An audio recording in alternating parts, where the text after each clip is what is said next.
Hello friends, so basic maths లో ఇవాళ మనం వచ్చేసి 2 డిజిట్ నేర్చుకుందాం. ఆల్రెడీ 1 డిజిట్ అయిపోయింది. సో 2 డిజిట్స్ ఉన్నప్పుడు మనం ఎలా క్యాలిక్యులేట్ చేయాలనేది నేను ఇందులో ప్రాబ్లమ్ లో చూపించబోతున్నానండి. సో యాక్చువల్లీ 2 డిజిట్ అంటే what is the meaning of 2 digits?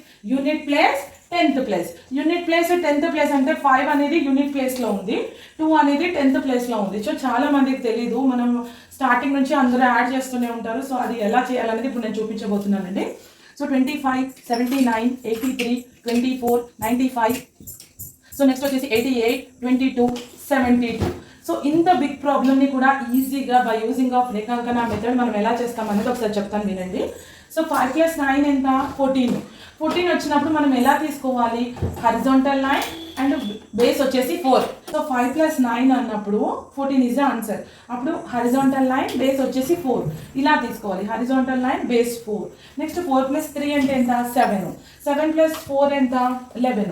11 వచ్చినప్పుడు ఎలా తీసుకోవాలి? ఒక horizontal line 1 is the remaining part అలాగే తీసుకోవాలండి. సో 4 + 3 7, 7 4 + 4 వచ్చేసి 11. సో నెక్స్ట్ 1 + 5 6 అవుతుంది. 6 + 8 ఎంత అవుతుంది? 6 + 8 ఎంత? 6 6 12 17 14. So 14 is the answer. So 4 + 2 వచ్చేసి 6, 6 + 2 8. సో 6 + 2 8 అవుతుంది. ఇప్పుడు బారో పార్ట్ ఏమొస్తుంది అనేది వీ హ్యావ్ టు క్యాలిక్యులేట్. ఎలా క్యాలిక్యులేట్ చేస్తాం? 1 2 3 3 is the borrow part. Borrow అంటే అప్పడుకోవడం కాదు, ఇక్కడ క్యారీ పార్ట్ అంటాము. సో ఇక్కడ వచ్చేసి క్యారీ పార్ట్స్ ఎన్ని వచ్చాయి? 1 2 3. 3 is the carry part. So చూస్తున్నారు కదా ఎంత ఈజీగా క్యాలిక్యులేట్ చేస్తున్నాను. నెక్స్ట్ 3 + 2 ఎంత? 5. 5 + 7 ఎంత? 5 + 7 ఈజ్ 12. సో 5 + 7 12. 12 ఎలా రాసుకుంటాం? Horizontal line 2 is the remaining part. So next 2 + 8 ఎంత? 10. 10 అన్నప్పుడు హరిజాంటల్ లైనే మనకు 10 అవుతుంది. ఇక్కడ 0 వస్తుంది ఆన్సర్. నెక్స్ట్ 0 + 2 2. 2 + 9 ఎంత? 11. 11 అంటే ఏంటి? ఒక హరిజాంటల్ పాయింట్, ఒక 1. నెక్స్ట్ 1 + 8 ఎంత? 9. 9 + 2 ఎంత? 9 + 2 ఈజ్ 11. 11 అన్నప్పుడు ఏంటి? ఒక హరిజాంటల్ పాయింట్, ఒకటి ఈజ్ ద రిమైనింగ్. నెక్స్ట్ 1 + 7 8. ఇప్పుడు ఈ పార్ట్లో ఏమొస్తుంది అనేది ఒకసారి నేను చెప్తాను వినండి.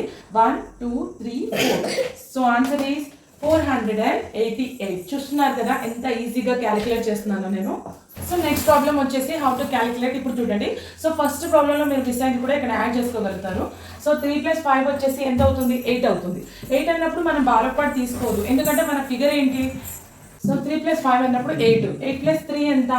8 + 3 ఇస్ ద 11 మనకు ఆన్సర్. 11 అన్న 8 + 3 వచ్చేసి 11 కాబట్టి ఒక horizontal line remaining part is 1.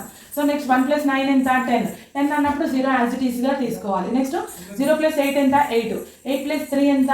8 + 3 11. 1 horizontal point, 1 is the remaining. అంటే మీరు అర్థం చేసుకుంటున్నారా? 11 అని వచ్చినప్పుడు హరిజాంటల్గా నేను 10 తీసుకుంటున్నాను, రిమైనింగ్ 1 రాస్తున్నాను అంతే. నెక్స్ట్ 1 + 9 ఎంత? 10. 10 అన్నప్పుడు ఏం చేస్తాం? 0. ఇక్కడ హరిజాంటల్ లైన్ 0, హరిజాంటల్ లైన్ రాసుకొని 0 రాసుకుంటే అది 10th అని అర్థం. Next 0 + 5 is the 5. సో ఇప్పుడు క్యారీ పార్ట్ ఏమొచ్చింది అనేది వీ హ్యావ్ టు చెక్. ఒకసారి చూడండి క్యారీ పార్ట్ ఎలా క్యాలిక్యులేట్ చేస్తున్నాను. 1 2 3 4. సో క్యారీ పార్ట్ వచ్చేసి 4 అమ్మా. So next 4 + 3 is the 7 here. Next 7 + 8 ఎంత? 7 7 14 + 15. So horizontal remaining will be 5. 5 + 2 ఎంత? 7. 7 + 4 ఎంత? 11. 11 వచ్చినప్పుడు ఏంటి? 10 is a horizontal point, 1 is the carry part. So next 1 + 8 ఎంత? 9. 9 + 2 ఎంత? 11. 11 అన్నప్పుడు ఏంటి? ఒక horizontal line, 1 is the remaining part. Next 1 + 4 ఎంత? 8. 8 + 8 16 అవుతుంది. సో 6 యాజ్ ఇట్ ఈస్గా తీసుకొని what is here we have to calculate మా 1 2 3 4. సో చూస్తున్నారు కదా ఎంత ఈజీగా క్యాలిక్యులేట్ చేస్తున్నాము. ఇది ప్యాటర్న్ వచ్చేసి మనం ఈజీగా క్యాలిక్యులేట్ చేయడానికి రేఖాంకన మెథడ్ యూజ్ చేస్తున్నామండి.